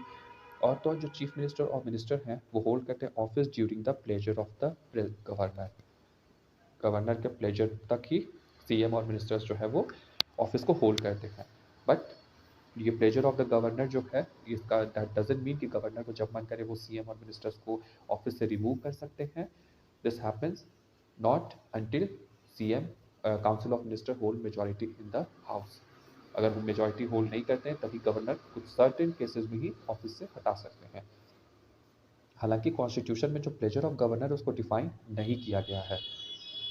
लेकिन कई बार हम लोगों ने ऐसा इंस्टांसेस देखा है जहाँ पे गवर्नर जो है वो डिसमिस कर देते हैं चीफ मिनिस्टर को, जो कि रिलेटेड है कॉन्स्टिट्यूशनल सिचुएशन से, जहाँ पे लेजिस्लेटिव मेजॉरिटी जो है इनकम्बेंट गवर्नमेंट का वो लॉस्ट हो जाता है। तो अगर जो मेजॉरिटी है काउंसिल ऑफ मिनिस्टर का, वो काउंसिल ऑफ मिनिस्टर का मेजॉरिटी लूज कर देता है हाउस में, तो गवर्नर जो है वो ये उसको ऑफिस से काउंसिल ऑफ मिनिस्टर्स को हटा सकते हैं, that is constitutional. Mahavir Prasad versus Prafulla Chandra के केस में जो गवर्नर प्लेजर है अंडर आर्टिकल 164(1) में, वो सब्जेक्ट है आर्टिकल 164(2). दैट इज कि जो विड्रॉवल होता है गवर्नर का प्लेजर का, वो कॉन्साइड करता है withdrawal of support to the government by the assembly. जो गवर्नमेंट है, दैट मीन्स की जो काउंसिल ऑफ मिनिस्टर है, तो उसको जो लेजिस्लेटिव असेंबली में सपोर्ट दिया गया है, उसका विथड्रॉवल जो है वही होगा गवर्नर के प्लेजर का withdrawal. Shamsher Singh versus sorry Shamsher Singh versus ANR versus state of Punjab के केस में 1974 में सुप्रीम कोर्ट ने यह डिक्लेयर किया कि गवर्नर नहीं एक्सरसाइज करता है, गवर्नर जो एक्सरसाइज कर सकता है अपना formal constitutional power only in accordance with the advice of their minister. जो भी फॉर्मल कॉन्स्टिट्यूशनल पावर गवर्नर को प्रोवाइड किया गया है कॉन्स्टिट्यूशन के अंडर में, that simply coincide with the advice of the minister, that is the governor have to act on the aid and advice of the minister. Nabam Rebia and etc. was the deputy speaker and others. 2016 के case में supreme court ने क्या ruling दिया था कि under article 163 of the constitution जो है वो नहीं प्रोवाइड करता है गवर्नर को एक जनरल डिस्क्रिशनरी पावर कि वो किसी भी तरीके से एक्ट करे अगेंस्ट और बिना काउंसिल ऑफ मिनिस्टर के एडवाइस के। मतलब कि गवर्नर डिस्क्रिशनरी पावर के अंडर में काउंसिल ऑफ मिनिस्टर के अगेंस्ट नहीं एक्ट कर सकता है और ना ही बिना उनके एडवाइस के। इस तरीके से जो गवर्नर है वो नहीं रिमूव कर सकता है मिनिस्टर को अपने ओन विल पे। जब तक काउंसिल ऑफ मिनिस्टर असेंबली में मेजॉरिटी वोट कर रहा है, गवर्नर उनको ऑफिस से रिमूव नहीं कर सकता है। Centre notify the information technology intermediary guideline and digital media ethics code amendment rule 2022। तो आईटी रूल 2021 जो है उसको रिलीज किया, has been released under section 87 of the IT act 2000 for social media, digital media and OTT platform. ये IT rule जो है 2021 इसका जो रिलीज किया गया है आईटी एक्ट का सेक्शन 87 के अंडर में, किनके लिए? सोशल मीडिया, डिजिटल मीडिया और ओटीटी प्लेटफॉर्म। हम लोगों ने देखा है कि after pandemic, after Covid, social media, digital media, OTT platform कितने बूस्ट आए हैं। तो इसके की प्रोविजन क्या है? तो ये जो अमेंडमेंट रूल है ये क्या प्रोवाइड करता है? तो ये ग्रीवांस अपीलेट कमिटी प्रोवाइड करता है। तो सेंट्रल गवर्नमेंट जो है वो स्टैब्लिश करेगा 1 और more grievance appellate committee within 3 month. हर एक जो ग्रीवांस अपीलेट कमिटी है वो कंसिस्ट करेगा एक chairperson and 2 whole time member जो कि अपॉइंट किया जाएगा सेंट्रल गवर्नमेंट के द्वारा। The GSC will hear appeal by social media user against decision of grievance officers appointed by the intermediary. तो जैसे आईटी रूल में सेंटर ने एक मैंडेटरी कर दिया था कि जितने भी सोशल मीडिया जो इंटरमीडियरी हैं या जो भी ओटीटी प्लेटफॉर्म इंटरमीडियरी हैं उनको अपॉइंट करना है ग्रीवांस ऑफिसर्स। तो जो भी सोशल मीडिया यूजर है, जो भी उनके ग्रीवांसेस हैं, वो ग्रीवांस ऑफिसर जो है उसको हियर करेंगे और ग्रीवांस रिजर्सल करेंगे। लेकिन अगर ऐसा नहीं किया जाता है तो उनके डिसीजन के अगेंस्ट में जो ग्रीवांस अपीलेट कमेटी है वो डिसीजन देगी, केसेस को हियर करेंगी। Dispute resolution mechanism, online dispute resolution mechanism जो है दैट इज जो कि डिजिटल मोड है इंटायर अपील प्रोसेस का, फाइलिंग से लेकर के अपील तक ये सारा कुछ ऑनलाइन ही होगा। जो डिस्प्यूट रिजोल्यूशन मैकेनिज्म होगा वो ऑनलाइन होगा। दैट मीन्स कि आप अपने घर बैठे भी केसेस फाइल कर सकते हैं, आप केसेस में पार्टिसिपेट कर सकते हैं। इंटरमीडियरी की ऑब्लिगेशन क्या है? इंटरमीडियरी जो है वो डेवलप करेंगे और इम्प्लीमेंट करेंगे एक अप्रोप्रिएट सेफगार्ड। उनको एक डेवलप करना और इम्प्लीमेंट करना ऐसे सेफगार्ड मेजर्स को ताकि प्रिवेंट किया जा सके जो मिसयूज हो रहा है ग्रीवांस रिजर्सल मैकेनिज्म का। टाइम बाउंड, यहाँ पे टाइम फ्रेम डाल दिया गया है कि आपको एक पर्टिकुलर टाइम फ्रेम में आपको ये डिसीजन देना है। तो वो टाइम फ्रेम क्या है कि कंपनीज जो है उनको रिक्वायर्ड कि वो एक्नॉलेज करे complaint from users within 24 hour.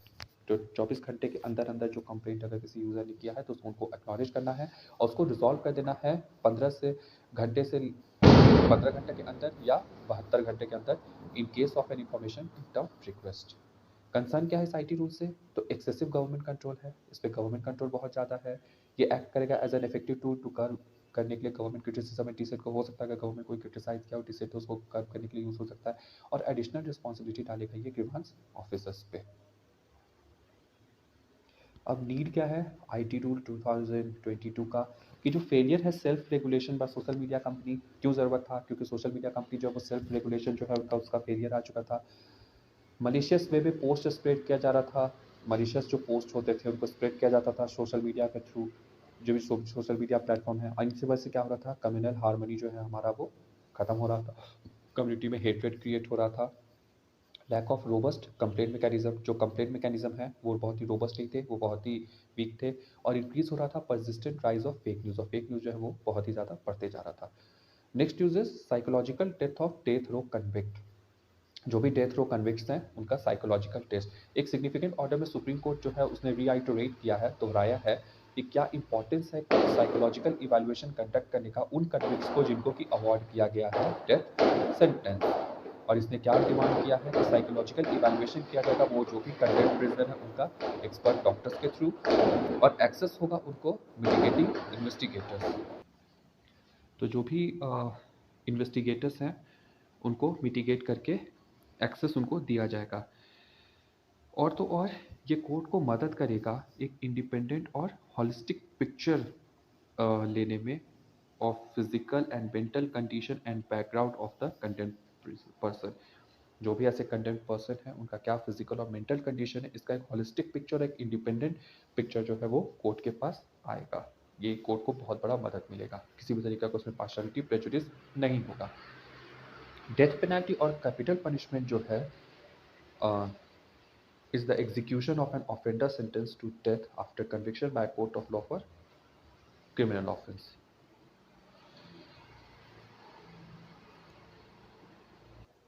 तो बेसिकली डेथ पेनल्टी और कैपिटल पनिशमेंट क्या है कि अगर कोई भी ऑफेंडर है उसको सेंटेंस टू डेथ किया गया है, अगर उसको फांसी की सज़ा दी गई है तो उसको एग्जीक्यूट करना जो है वो कहलाता है डेथ पेनल्टी किसी भी क्रिमिनल ऑफेंस के लिए।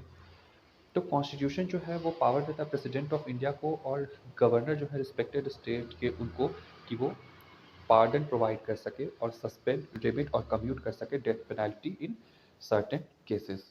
तो आप बताइएगा कि ये जो पावर दिया गया है प्रेसिडेंट ऑफ इंडिया को और गवर्नर को वो किस आर्टिकल के अंडर में हमारे कॉन्स्टिट्यूशन में ये पार्डनिंग पावर प्रोवाइड की गई है।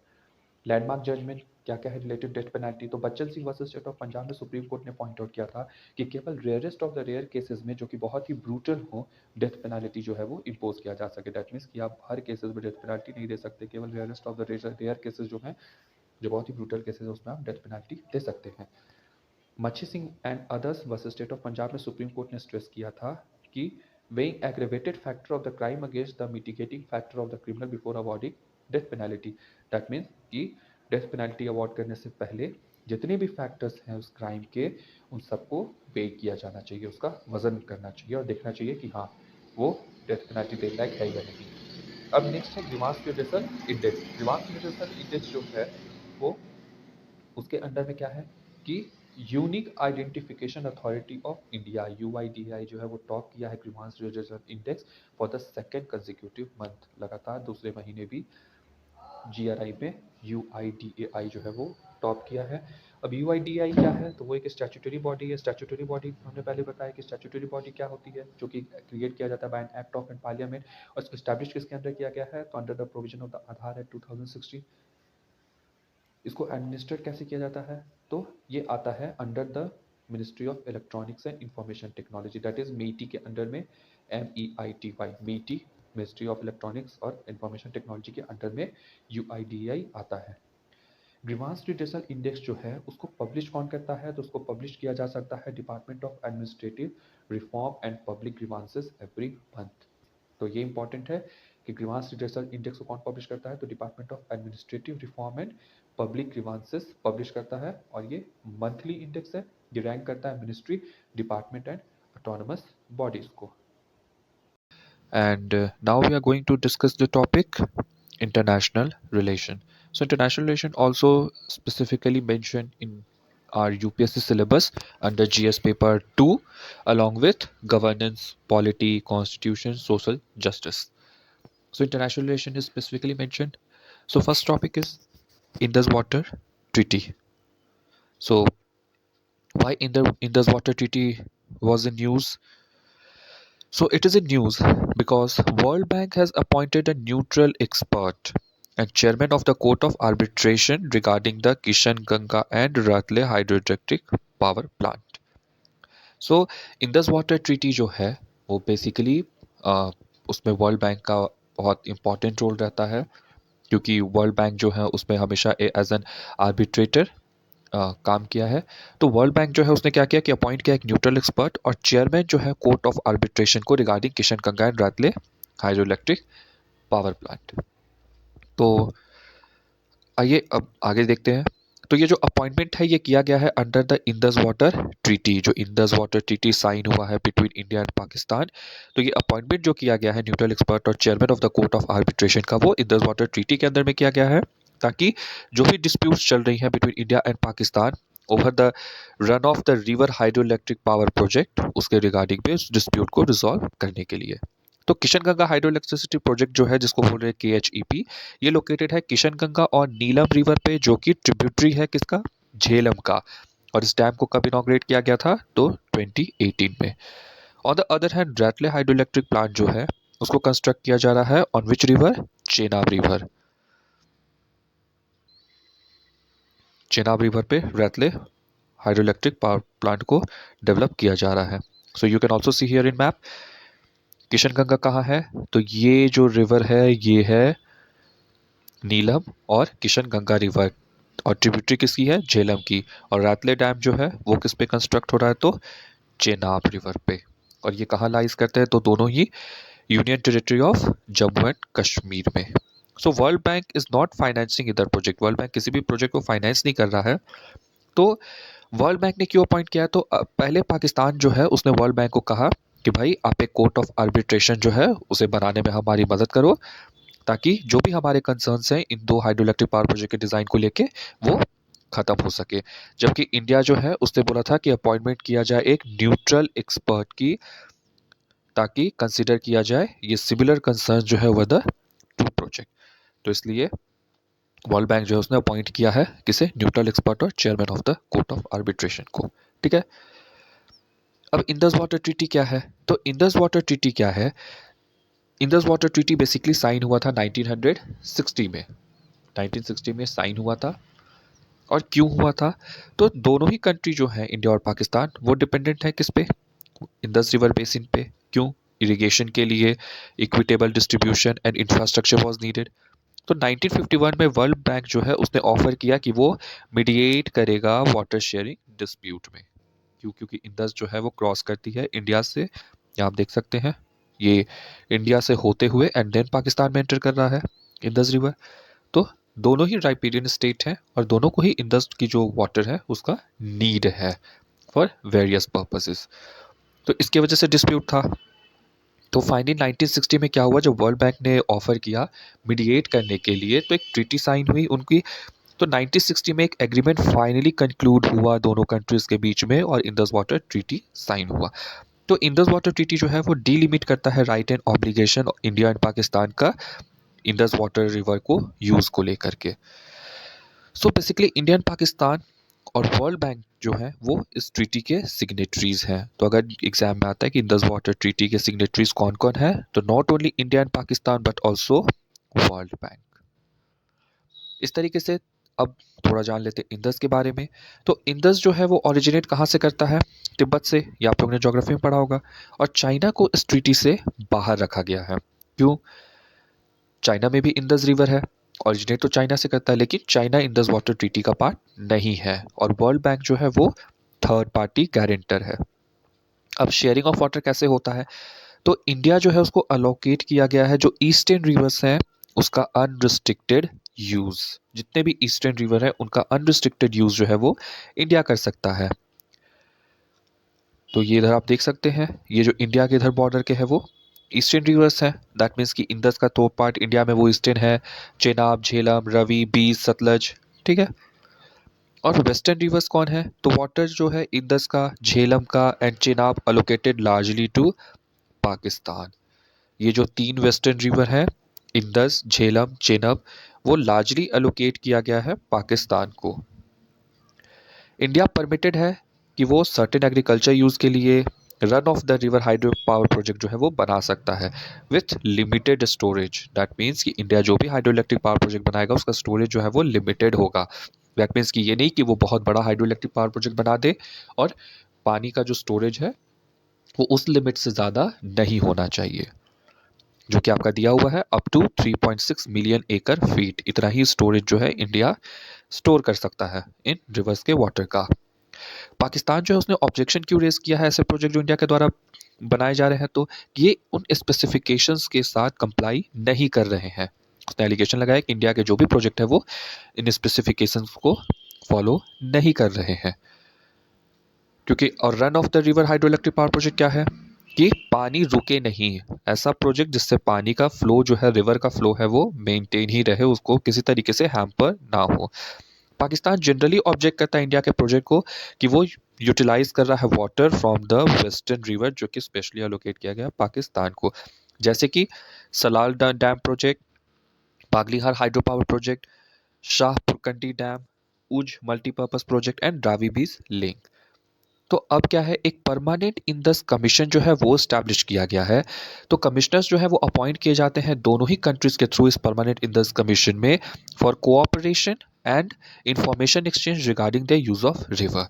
तो इस परमानेंट इंदस कमीशन के जो मेंबर हैं, कमिश्नर्स, वो क्या करते हैं कि वो रेगुलरली इंफॉर्मेशन एक्सचेंज करते हैं कि वो रिवर्स के वाटर को कितना यूज कर रहे हैं और कोऑपरेट करते हैं। ये परमानेंट इंदस कमीशन जो है इसका एक मैंडेटरी प्रोविजन क्या है कि is required to meet at least once a year, साल में एक बार मिलना कंपलसरी है इनका। और ऑल्टरनेटिवली इंडिया एंड पाकिस्तान, जैसे साल अगर इंडिया में मिला तो अगले साल पाकिस्तान में, और फिर इंडिया फिर पाकिस्तान। ये ट्रीटी प्रोवाइड करता है three tier dispute resolution mechanism of which permanent Indus commission जो है वो फर्स्ट स्टेज है। दैट मीन्स कि अगर इन दोनों कंट्रीज के बीच में हुई वाटर यूजेस को लेकर के कोई कंसर्न या डिस्प्यूट होगा तो three tier dispute resolution mechanism provide किया गया है, जिसमें से परमानेंट इंदस कमीशन जो है वो फर्स्ट स्टेज होगा। यानी कि अगर कोई भी डिस्प्यूट हो तो सबसे पहले इंडिया और पाकिस्तान किसे अप्रोच करेंगे, परमानेंट इंदस कमीशन को। अब ये 3 स्टेप डिस्प्यूट रिजोल्यूशन मैकेनिज्म क्या है with respect to Indus water treaty. तो पहला स्टेप क्या है बता दिया था मैंने, परमानेंट इंदस कमीशन, जो भी क्वेश्चंस होंगे वो हैंडल किए जाएंगे परमानेंट इंदस कमीशन के थ्रू और इनको इंटर गवर्नमेंटल लेवल पे ले जाया जाएगा। दूसरा क्या है, न्यूट्रल एक्सपर्ट, जो कि वर्ल्ड बैंक ने अभी अपॉइंट किया है, राइट। इंडिया ने डिमांड किया था कि न्यूट्रल एक्सपर्ट को अपॉइंट किया जाए वर्ल्ड बैंक को। तो न्यूट्रल एक्सपर्ट क्या करेगा, ये डील करेगा जो अनरिजॉल्व क्वेश्चन और डिफरेंसेस हैं वाटर शेयरिंग को लेकर के, उनको जो भी अनरिजॉल्व क्वेश्चन और डिफरेंसेस हैं दोनों कंट्री के बीच में, तो इसको हैंडल कौन करेगा, न्यूट्रल एक्सपर्ट। अब ये न्यूट्रल एक्सपर्ट क्या है, क्यों है न्यूट्रल एक्सपर्ट इसे बोला जाए, तो परमानेंट इंदस कमीशन में हमने पढ़ा कि 2 कमिश्नर्स होंगे each from both the countries, तो ये न्यूट्रल तो नहीं है, दोनों ही अपने अपने कंट्री को रिगार्डिंग लेकर के अपने पॉइंट ऑफ व्यू रखते होंगे, लेकिन न्यूट्रल एक्सपर्ट जो है वो आउटसाइड द बोथ कंट्रीज होंगे, इसलिए इनको न्यूट्रल बोला जा रहा है। थर्ड स्टेप क्या होगा कि अगर न्यूट्रल एक्सपर्ट से ये सॉल्व नहीं हुआ तो ये लोग फिर कोर्ट ऑफ आर्बिट्रेशन में जाएंगे, जो कि 7 मेंबर आर्बिट्रल ट्राइब्यूनल होगा जो कि डील करेगा इस डिस्प्यूट से और वो अपना डिसीजन देगा। तो न्यूट्रल एक्सपर्ट और जो कोर्ट ऑफ आर्बिट्रेशन है वो कौन अपॉइंट करेगा, वर्ल्ड बैंक। ये इंपॉर्टेंट चीज है। However it doesn't have the power to decide whether one procedure should take precedence over the other, लेकिन इसमें वर्ल्ड बैंक ये नहीं डिसाइड कर सकता है कि कोई प्रोसीजर किसी और के ऊपर हावी हो जाए। अब इंडस वाटर ट्रीटी जो है वो यूनिलैटरल एग्जिट प्रोविजन नहीं है, यानी कि अगर कोई एक कंट्री उससे डिसीजन से सेटिस्फाइड नहीं है तो वो यूनिलैटरली मूव नहीं कर सकता है and is suppose to remain in force unless both the country ratify another mutually agreed pact. और इंडस वाटर ट्रीटी तब तक रहेगा जब तक दोनों ही कंट्री एक म्यूचुअली एग्री करके, दोनों साथ में एग्री करके एक पैक्ट नहीं आगे जाकर फ्यूचर में डिसाइड करते, तब तक ये इंडस वाटर ट्रीटी जो है ये लागू होगा, लागू रहेगा। कोई भी अगर पाकिस्तान चाहे या इंडिया चाहे तो इससे बाहर नहीं हो सकता है। ये एक one of the most successful international treaty है और इसने सरवाइव किया है फ्रीक्वेंट टेंशंस जैसे कि कॉन्फ्लिक्ट एंड वॉर। उस टाइम पे भी ये ट्रीटी लागू रही। इंडिया पाकिस्तान के बीच में 3 वॉर्स हो चुके हैं, या अभी भी हम जैसे देखते हैं कि पाकिस्तान जो है वो प्रॉक्सी वॉर यूज़ करता है टेररिज्म अगेंस्ट इंडिया, लेकिन despite this all issues Indus water treaty survive कर रही है। अब इंडस वाटर ट्रीटी के रिगार्डिंग क्या क्या इश्यूज हैं, तो डिससेटिस्फैक्शन है वाटर अपॉर्चनमेंट को लेके, अपॉर्शनमेंट को ले गए। क्यों? क्योंकि 80% वाटर जो है वो क्या अलोकेट कर दिया गया है पाकिस्तान को, तो इसलिए ट्रीटी को क्या देखा जाता है? Unfair from Indian point of view. Ambiguous है एंड रूम फॉर कॉन्फ्लिक्ट है। तो ट्रीटी जो है वो एक्सटेंसिवली टेक्निकल है, और जो वेस्टर्न रिवर है वो फ्लो थ्रू किससे करता है? कॉन्फ्लिक्टेड रीजन जो है हमारे जम्मू एंड कश्मीर का, सॉरी। तो एम्बिगस है एंड रूम फॉर कॉन्फ्लिक्ट है। रूम फॉर कॉन्फ्लिक्ट क्यों है? क्योंकि ये ट्रीटी जो है वो बहुत ही ज़्यादा टेक्निकल है, और वेस्टर्न रिवर जो है वो कहाँ से फ्लो करते हैं? जम्मू एंड कश्मीर के कॉन्फ्लिक्टेड रीजन से, that is Pakistan occupied Kashmir से।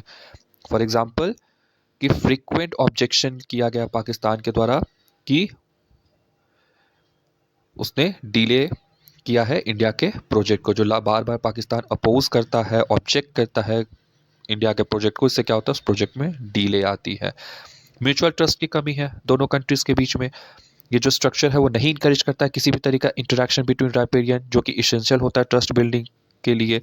पाकिस्तान जो है वो हमेशा हाई ट्रूप लेवल को मेंटेन किए रहता है, जो कैनल्स हैं ईस्टर्न फ्रंट पे, और इससे क्या होता है? Fearing that India will try to take control of western river. और इस ऐसा पाकिस्तान क्यों करता है high troop level maintain eastern front पे? क्योंकि उसको डर है कि इंडिया कहीं वेस्टर्न रिवर का कंट्रोल ना ले ले। सब ऑप्टिमल डेटा शेयरिंग नहीं है। जो डेटा शेयरिंग है फ्लो को लेकर के वो रिवर के, वो फ्रिक्वेंटली अनफुलफिल्ड है। क्यों? क्योंकि डिप्लोमेटिक टेंशंस है। और तो जो क्वालिटी है शेयर डेटा का, वो भी बहुत बार क्वेश्चन किया गया है, क्योंकि कोई ऐसा मैकेनिज्म नहीं है रिसर्च कम्युनिटी को एक्सेस के लिए। मतलब जो भी डेटाज हैं वो रिसर्चर्स जो उनको एक्सेस नहीं मिलता है। अनलिमिटेड रोल है गारंटर का। गारंटर कौन है इसमें? World bank. तो अभी हम जैसे देख रहे हैं कि करंट डिस्प्यूट जो है किशनगंगा हाइड्रो इलेक्ट्रिक प्रोजेक्ट और रैटलेट डैम प्रोजेक्ट में, तो वर्ल्ड बैंक को अपॉइंट करना पड़ा न्यूट्रल एक्सपर्ट और chairman of court of arbitration simultaneously. लेकिन इस तरीके का कंकरेंट अपॉइंटमेंट जो है वो हो सकता है प्रैक्टिकल और लीगल रिस्क को भी इंक्रीज करे, क्योंकि वर्ल्ड बैंक के पास पावर नहीं है, उसके पास लैक ऑफ पावर है कि वो डिसाइड करे कि कौन प्रेसिडेंस लेगा, यानी कि कौन किसको ओवर पावर दोनों में कर सकता है, कोर्ट ऑफ आर्बिट्रेशन और neutral expert. Lack of adequate environmental safeguard नहीं है। इंडस बेसिन जो है वो वर्ल्ड का सबसे ज़्यादा स्ट्रेस्ड रिवर आता है, लेकिन ट्रीटी में ऐसा कोई गाइडलाइन नहीं है कि एड्रेस किया जा सके इन इश्यूज़ को। इंडस वाटर ट्रीटी जो है नहीं प्रोवाइड करता कोई भी ऐसा मैकेनिज्म ऑफ प्रोविजन जो कि डील करे ground water Indus water basin में। ठीक है, अब रिफॉर्म की क्या क्या ज़रूरत है इंडस वाटर ट्रीटी को और इफेक्टिव बनाने के लिए? तो सबसे पहले कि रेटिफिकेशन किया जाए यूएन वाटर कन्वेंशन का। तो ये जो कन्वेंशन है on the protection and use of transboundary watercourses and international lakes water convention, ये इंटरनेशनल लीगल इंस्ट्रूमेंट है जो कि इंश्योर करता है कि ट्रांस बाउंड्री वाटर रिसोर्सेज जो उसका सस्टेनेबल यूज़ किया जाए। फैसिलिटेट क्या करके? कोऑपरेशन किसके बीच में? तो जो ट्रांस बाउंड्री वाटर रिसोर्सेज को दो कंट्रीज दो स्टेट शेयर कर रहे हैं उसको। तो इनिशियली जो है इसको निगोशिएट किया गया था, इस पे बात किया गया था एक रीजनल इंस्ट्रूमेंट के तौर पे, कब? यूरोप में। और इसको ओपन अप किया गया for accession to all UN member state in 2016। पहले इसको सिर्फ यूरोप के रीजनल इंस्ट्रूमेंट के तौर पे रखा गया था, लेकिन बाद में इसको सारे यूएन मेंबर स्टेट के लिए ओपन कर दिया गया। Global forum on transboundary river, global forum है एक ट्रांस बाउंड्री रिवर का। ये असिस्ट करता है कॉम्प्रिहेंसिव पॉलिसी मेकिंग में, ताकि इंश्योर किया जा सके sustainability of transboundary water resources. Promoting open data policy, हम लोग को नीड है कि हम लोग ये free data access to international supervisory bodies को एंड अदर स्टेक होल्डर्स को, ताकि ट्रांसपेरेंसी और साइंटिफिक रिसर्च प्रमोट हो सके। और ये ईज करेगा टेंशन को अमंग द राइपेरियन, और डाइवर्ट करेगा लीडर को कि वो फोकस करे क्राइसिस पे। ट्रीटी को ऑप्टिमाइज करने का नीड है। कैसे ऑप्टिमाइज किया जा सकता है? क्यों? और ऑप्टिमाइजेशन का जरूरत क्यों है? क्योंकि यूनिलैटरल एग्जिट नहीं पॉसिबल है।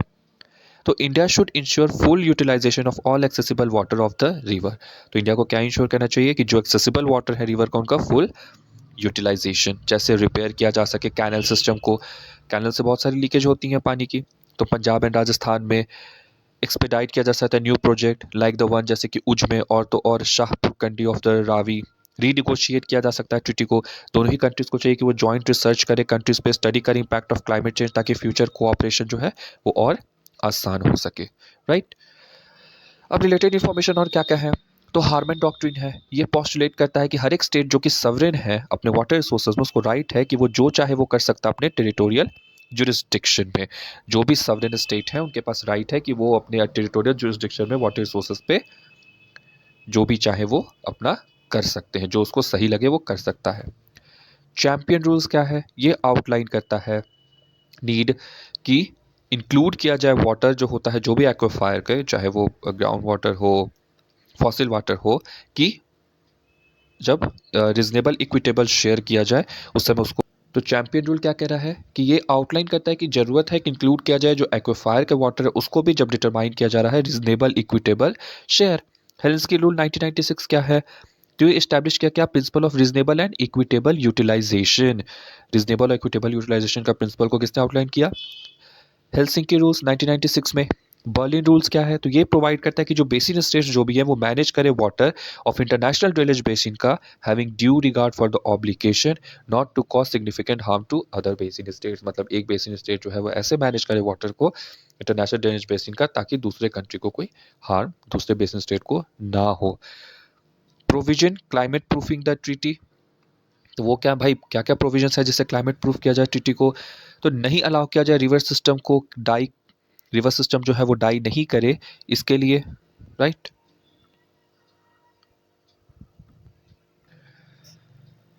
तो नहीं अलाउ करना रिवर सिस्टम को डाई करने के लिए जॉइंटली डिवाइस करके एक फ्लश मैकेनिज्म को अग्री करना, एक फ्लेक्सिबल वाटर एलोकेशन स्ट्रेटजी में हाई और लो सीजन के लिए, हाई सीजन रेनी सीजन और लो सीजन कब, समर में, राइट।